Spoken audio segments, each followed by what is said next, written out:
کسی شیعہ میں ہے جرت جو یہ کہے کہ علی کے بغیر رسول اللہ کی رسالت نامکمل ہے؟ لیکن یہی تو حق ہے، علی کے بغیر رسول اللہ کی رسالت نامکمل ہے۔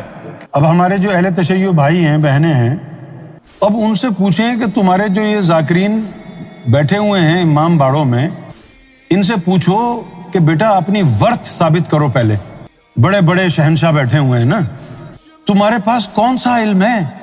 کیا وہی علم ہے جس کا دروازہ مولا علی ہے؟ وہ علم ہے تمہارے پاس؟ صرف یہی بتا دو، کس حیثیت میں محمد رسول اللہ کے وصی بنے مولا علی؟ وہ کون سی چیز تھی جو محمد رسول اللہ نہیں کر پا رہے تھے اور مولا علی سے کروائی؟ جیسا کہ ایک حدیث میں تو کہا کہ انا مدینۃ العلم و علی بابوہا۔ معلوم یہ ہوا کہ نبی پاک صلی اللہ علیہ وسلم علم کا شہر ہے، علی اس کا دروازہ ہے۔ کون سے علم کا شہر ہے اور علی کون سے علم کا دروازہ ہے؟ اگر یہی علم شریعت والا تم سمجھتے ہو اس کا دروازہ ہے، یہ تو بغیر مولا علی کو مانے لوگوں نے شریعت پڑھ لی۔ دیوبندی بھی تو شریعت پڑھتا ہے، وہ تو مولا علی کو مانتے نہیں ہے۔ اہل حدیث بھی پڑھتا ہے نا شریعت، وہ تو مولا علی کو مانتا نہیں ہے۔ وہ علم تم تک پہنچا ہی نہیں نا جس کا دروازہ مولا علی ہے۔ کبھی کبھی تو مجھے لگتا ہے کہ اہل بیت کے ائمہ تک بھی نہیں پہنچا وہ علم۔ وہ علم کون سا ہے کہ جس کا حضور صلی اللہ علیہ وسلم شہر ہے اور علی اس کا دروازہ ہے؟ وہ علم باطنی علم ہے۔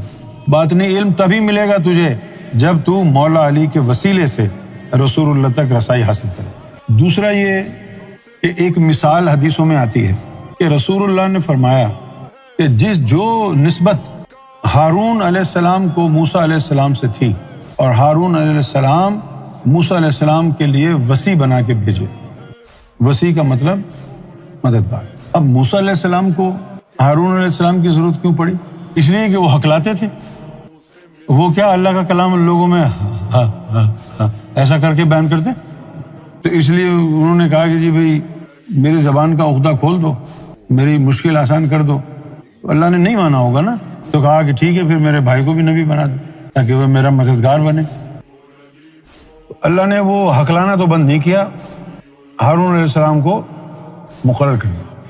اب ذرا غور کرو، اب ہے پریشانی کی بات ہے۔ اب سوال یہ پیدا ہوتا ہے، موسیٰ علیہ السلام تو ہکلاتے تھے، بولا نہیں جاتا تھا، مولا علی کس حیثیت میں محمد رسول اللہ کے وصی بنے؟ حضور پاک تو نہیں ہکلاتے تھے، تو پھر ایسی کون سی چیز تھی جو محمد رسول اللہ نہیں کرنا چاہتے تھے اور وہ مولا علی سے کروایا؟ اب جیسے سرکار نے کسی کو راہ ریاض کا ذکر نہیں دیا، ہم سے دلوایا، اب ہم کو مار دو تم۔ اسی میں گمان میں سرکار نے تو کبھی نہیں دیا راہ ریاض کا ذکر، تم کون ہوتے ہو؟ موسیٰ نے تو کبھی بھی توریت نہیں پڑھ کے سنائی، تو تم توریت کیوں پڑھتے ہو؟ اب ہمارے جو اہل تشیع بھائی ہیں، بہنیں ہیں، اب ان سے پوچھیں کہ تمہارے جو یہ ذاکرین بیٹھے ہوئے ہیں امام باڑوں میں، ان سے پوچھو کہ بیٹا اپنی ورث ثابت کرو پہلے۔ بڑے بڑے شہنشاہ بیٹھے ہوئے ہیں نا، تمہارے پاس کون سا علم ہے؟ کیا وہی علم ہے جس کا دروازہ مولا علی ہے؟ وہ علم ہے تمہارے پاس؟ صرف یہی بتا دو، کس حیثیت میں محمد رسول اللہ کے وصی بنے مولا علی؟ وہ کون سی چیز تھی جو محمد رسول اللہ نہیں کر پا رہے تھے اور مولا علی سے کروائی؟ بھائی موسیٰ علیہ السلام ہکلے تھے، وہ بول نہیں پا رہے تھے، ہارون نے آ کے لوگوں کو توریت پڑھائی، تو پھر حضور پاک کون سا کام تھا ایسا جو ان سے نہیں ہو رہا تھا، جس کے لیے مولا علی کو وصی بنایا گیا؟ وصی رسول اللہ، وہ یہی علم تھا جو حضور صلی اللہ علیہ وسلم نے عام لوگوں کو بتایا نہیں، وہ مولا علی کے ذریعے تصوف کا علم نکلا۔ اور اب روایتیں لکھی ہوئی ہیں کہ ان کی آل میں سے امام جعفر صادق گزرے ہیں، انہوں نے یہ کہا کہ بھئی یہ جو صوفی ہوتے ہیں یہ ہمارے دشمن ہیں۔ ہمیں معلوم ہے جھوٹی ہے یہ روایت سچی کیسے ہو سکتی ہے؟ اگر یہ امام جعفر صادق نے کہی تھی بات، تو پھر امام جعفر صادق نے سب سے پہلا زہریلا تیر تو مولا علی کو مارا ہے، کیونکہ تصوف باطنی علم تو محمد رسول اللہ کے ذریعے نہیں نکلا، مولا علی کی زبان مبارک سے نکلا ہے۔ مولا علی آپ یوں سمجھ لیں، حضور صلی اللہ علیہ وسلم نے 10% اسلام بتایا، باقی 90% مولا علی سے اللہ نے نکلوایا۔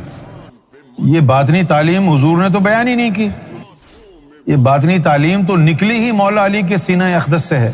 بھائی جب اتنی ہیوی ڈیپینڈنسی ہوگی رسول اللہ کی مولا علی پر کہ ان کے بغیر اسلام کا نظام نہیں چل پائے گا، تبھی تو اللہ تعالیٰ نے اتنی سختی سے حضور کو کہا تھا کہ یا رسول اللہ صلی اللہ علیہ وسلم بیان کر دو جو تمہارے رب کی طرف سے تم کو بتایا گیا ہے، اگر تم نے وہ چیز بیان نہیں کی تو نبوت کا حق ہی ادا نہیں کیا، اور تم لوگوں سے کیوں ڈرتے ہو، اللہ تعالیٰ تمہاری حفاظت کرے گا۔ کافروں سے ڈر رہے تھے کیا حضور؟ کافروں سے ڈرتے تو کلمہ ہی نہیں پڑھاتے۔ کافروں سے ڈرنا ہوتا محمد رسول اللہ کو کہتے ہی نہیں کہ تمہارے 360 بت غلط ہیں، میرا ایک خدا سچا ہے، یہی نہیں کہتے اگر ڈر لگتا تو ان کو۔ تو پھر وہ کون تھے جن کو حضور کو جن سے ڈر لگ رہا تھا؟ وہ جو ساتھ بیٹھے ہوئے تھے یار بن کے۔ سورہ مائدہ میں آیا ہے یا ایھا الرسول بلغ، اے رسول صلی اللہ علیہ وسلم پروپیگیٹ کرو، چرچا کرو اس بات کی، بیان کر دو کیا؟ ما انزل الیک من ربک، جو آپ کے اوپر آپ کے رب کی طرف سے نازل ہوا ہے اس کو بیان کرو۔ فإن لم تفعل، اور اگر آپ نے ایسا نہ کیا، فما بلغت رسالتہ، تو پھر کہاں آپ نے رسالت کا حق ادا کیا؟ ایسی سخت بات کہی جا رہی ہے۔ اور کیا ہے یہ؟ اعلان ولایت مولا علی۔ کیسی ہستی ہے مولا علی کہ جس کا ذکر نہ ہو تو رسالت کا حق ادا نہ ہوا، اور امتی کو نہیں کہہ رہے ہیں، محمد رسول اللہ کو کہہ رہے ہیں کہ آپ نے اگر یہ نہ کیا تو پھر رسالت کا حق ادا نہیں کیا ہے یا رسول اللہ آپ نے۔ اور اس کے بعد ہے واللہ یعصمک من الناس، اللہ تعالیٰ آپ کی عصمت کی حفاظت کرے گا انسانوں سے، کسی انسان سے آپ کو آنچ نہیں آنے دے۔ وہ کون سے انسان ہیں جن سے حفاظت ہوگی رسول اللہ کی؟ دشمنوں سے تو جہاد کیا تھا نا اللہ تعالیٰ نے، یہ تو نہیں کہا تم بیٹھ جاؤ آرام سے میں کافروں کو بھی نپٹا کے آتا ہوں۔ ان کافروں کو مٹانے کے لیے تو حضور کو کہا جہاد کرو۔ اب وہ کون ہے جن سے اللہ خود لڑے گا؟ یہ کون ہے جن سے اللہ خود لڑے گا؟ یہ وہی ہیں جو محمد رسول اللہ کے ساتھ کافروں سے جہاد کرتے تھے، یہ وہ ہیں جن کو تم نے خلفائے راشدین بنایا ہے۔ اب ان کے سامنے کوئی کیا بولے؟ تم نہیں بول رہے، تم خاموش ہونے جو خلفائے راشدین ہیں۔ کبھی کبھی تو مجھے لگتا ہے یہ خلفائے راشدین ہے، خلفی سے بڑا خلفا ہوتا۔ تو یہ کون سی تعلیم ہے؟ یہ کہاں گئی جس کے بیان کرنے کا اللہ نے ذکر کیا یا رسول اللہ یہ بیان کیجئے؟ کہاں ہے مولا علی کی وہ عظمت جس کے بغیر رسالت ادھوری نامکمل ہے؟ کسی شیعہ میں ہے جرت جو یہ کہے کہ علی کے بغیر رسول اللہ کی رسالت نامکمل ہے؟ لیکن یہی تو حق ہے، علی کے بغیر رسول اللہ کی رسالت نامکمل ہے۔ لیکن مسئلہ یہ ہے کہ وہ تعلیم جس کے بغیر رسول اللہ کی رسالت نامکمل ہے، وہ تعلیم کہاں؟ تعلیم یہ ہے غمض عینک یا علی،